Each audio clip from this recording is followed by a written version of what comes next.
and welcome to episode 7 of How I Top the CPALE. So today I'm going to be going over AFAR, or Advanced Financial Accounting and Reporting, as subject 2 out of 6 of the LECPA. AFAR is my favorite. Honest to goodness, it's really my favorite subject. And I didn't feel that way in undergrad. It wasn't my first subject off the bat. If my undergrad review with AFAR was really mixed for different subjects, because in first year, my favorite subject was Corp. I love partnership and corporation so much. I think it was also in part due to my senior high school experience with these topics, just for like a quick part of a semester. That was probably what helped a bit of my love for AFAR foundation.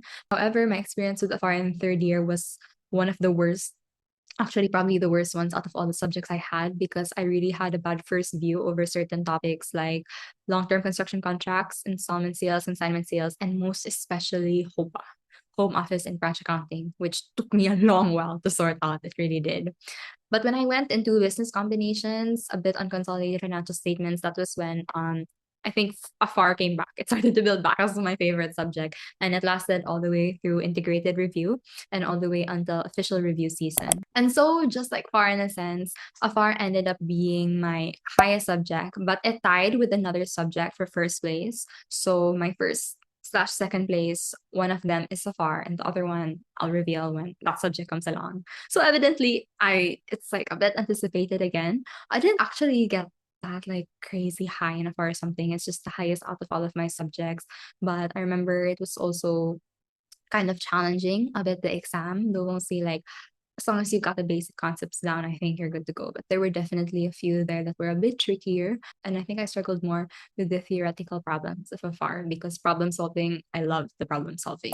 So just to go over very short on some books I used for AFAR in my undergrad, I actually don't have a lot of my books with me. I only have this one, which was what I used for business combinations and consolidated financial statements, and also a bit on Forex and hedging, that topic, for my final year as an undergrad student. So this is the Advanced Accounting Volume 1. This is by Guerrero and Peralta. And so we use this book, actually borrowed this from a friend. Thank you, friend. There's also a volume 2 of this, which I don't have with me at the moment. I think the volume 2 was what I used for BISCOM and for consolidated, for BISCOM, Conso FS, and for Forex, really. I didn't actually super use the volume 1. I think I borrowed this also when I was heading into my official review. But once again, same story with FAR. The review handouts were what I mostly focused on, and they were more or less sufficient also for me, because I did have like compiled notes and a lot of like reviewer questions to practice with from my last integrated review semester. Other books that a lot of people did use for AFAR, and ones that my classmates, a lot of my batchmates used, was Diag. So the Diag reviewer book, I think it has a lot of questions. I never bought the physical book of Diag. I never got a copy of it, but a lot of our questions in our final year of undergrad were adapted from Diag. So that was why I was kind of familiar with it. And I would also see my classmates kind of like matching it with their books. So that was also another reviewer a lot of people recommended. But one thing I do, honest to goodness, recommend though, is that my review center was amazing in AFAR. I want to touch on this a bit more, probably in a video dedicated separately to review centers I'll be making later on, and just what I know from my experience. But my face-to-face experience with AFAR review was really good. A lot of the topics, I didn't feel like I just understood them. I felt like I could really analyze them and like think about the different parts, like a different stories, the different problems, that you don't just get from like a basic surface overview of the topic. So our lectures during review season were structured and were also planned in a way that was really helpful to that. I do recognize that maybe it was harder to intake for people who didn't have that strong of an AFAR foundation. Mine was mostly okay, because in my final review season, we went through a lot with AFAR. So I built back the non-existent foundation I had with those harder topics. And so I just really enjoyed it. It was like a fast pace, kind of like you have to keep up with it, but then I enjoyed it, and the problems were very, very comprehensive.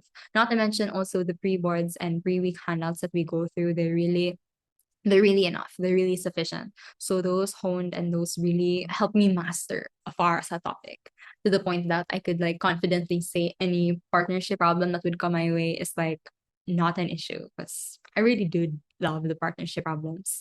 So I didn't understand every time someone would go like, "Oh, I hate partnership." That just wasn't me. Now, likewise, I've also attached a link below to the resource spreadsheet that I mentioned, and this also contains the overview and more detailed DOS of AFAR. So AFAR has partnership accounting, 10 questions, of course. So that spans your formation, operations, dissolution, liquidation.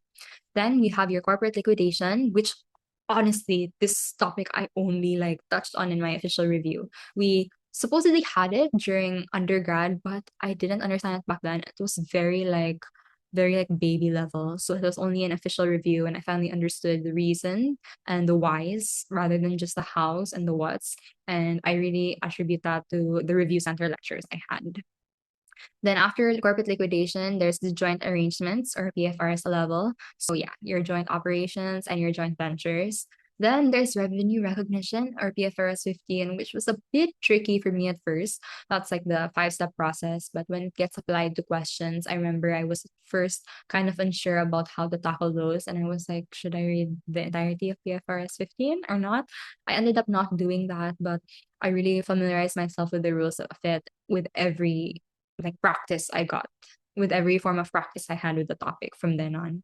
After the revenue recognition, you've also got in line with that, it touches franchise. So there's also franchise accounting questions, which are straightforward for the most part. They usually ask the basic questions like initial franchising fee, how much revenue is recognized, attributable to different portions of the contract, and maybe sometimes the continuing franchise fee or like the amount of income that is earned at the end of the year.